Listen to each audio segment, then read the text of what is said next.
അസ്സലാമു അലൈക്കും welcome back. ഇന്ന് വന്നിട്ടുള്ളത് നേന്ത്രപ്പഴം കൊണ്ട് എളുപ്പത്തിൽ ഉണ്ടാക്കിയെടുക്കാൻ പറ്റിയിട്ടുള്ള ഒരു പലഹാരത്തിൻ്റെ റെസിപ്പിയുമായിട്ടാണ്. അപ്പം അതിന് വേണ്ടിയിട്ട് 2 നേന്ത്രപ്പഴം ചെറുതായിട്ട് മുറിച്ച് മിക്സി ജാറിലൊന്ന് ബ്ലെൻഡ് ചെയ്തെടുക്കാം.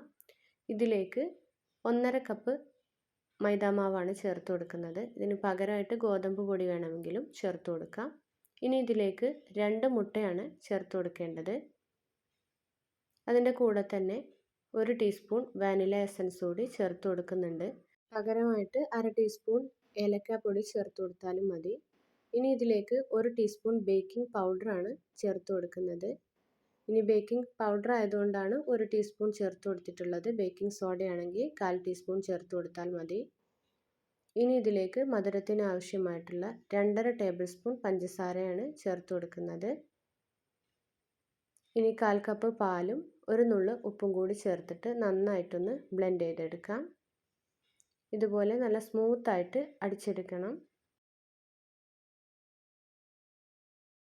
മാവ് നല്ല കട്ടിയായിട്ടുണ്ടെങ്കിൽ അല്പം കൂടി പാല് ചേർത്തിട്ട് അടിച്ചെടുക്കാം. ഞാനിതിലേക്ക് 1/4 കപ്പ് പാല് കൂടി ചേർത്തിട്ടാണ് അടിച്ചെടുത്തിട്ടുള്ളത്. ഈ ഒരു കൺസിസ്റ്റൻസിയിലാണ് മാവ് വേണ്ടത്. ഇനി നന്നായിട്ട് ചൂടായ പാനിലേക്ക് മാവ് ഒഴിച്ചു കൊടുക്കാം. ഇതേപോലെ 1/4 കപ്പിൻ്റെ മെഷർമെൻറ്റ് കപ്പിൽ ഒഴിച്ചു കൊടുക്കുകയാണെന്നുണ്ടെങ്കിൽ എല്ലാ പാൻകേക്സും ഒരേ വലുപ്പത്തിൽ കിട്ടും.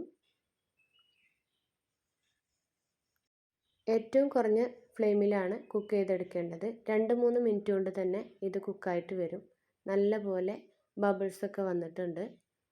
അതുപോലെ തന്നെ മറിച്ചിട്ട് ഒരു 2 മിനിറ്റ് കഴിഞ്ഞാൽ നമുക്കത് പാനിൽ നിന്ന് മാറ്റുകയും ചെയ്യാം. വളരെ എളുപ്പത്തിൽ ഉണ്ടാക്കിയെടുക്കാൻ പറ്റിയിട്ടുള്ള ഒരു ഈവനിങ് സ്നാക്കാണ്. നല്ല സോഫ്റ്റ് ആയിട്ടുള്ള ഒരു പാൻകേക്കാണ്. അപ്പോൾ എല്ലാവരും ഒന്ന് ട്രൈ ചെയ്ത് നോക്കുക. വീഡിയോ ഇഷ്ടമായിട്ടുണ്ടെങ്കിൽ ലൈക്ക് ചെയ്യണം. അതുപോലെ തന്നെ നിങ്ങളുടെ ഫ്രണ്ട്സിനും റിലേറ്റീവ്സിനും ഒക്കെ ഒന്ന് ഷെയർ ചെയ്ത് സപ്പോർട്ട് ചെയ്യാനും മറക്കല്ലേ. വീഡിയോ ആദ്യമായിട്ട് കാണുന്ന കൂട്ടുകാരുണ്ടെങ്കിൽ ഒന്ന് സബ്സ്ക്രൈബ് ചെയ്തിട്ട് സപ്പോർട്ട് ചെയ്യണേ. ഈ ഒരു അളവിൽ എനിക്ക് 12 പാൻകേക്സാണ് കിട്ടിയിട്ടുള്ളത്. ഒരു ഡെക്കറേഷന് വേണ്ടിയിട്ട് കുറച്ച് ഹണി ഒഴിച്ച് കൊടുക്കുന്നുണ്ട്. അപ്പോൾ വീണ്ടും പുതിയൊരു വീഡിയോയുമായിട്ട് കാണാം ഇൻഷാ അല്ലാ. അസ്സലാമു അലൈക്കും.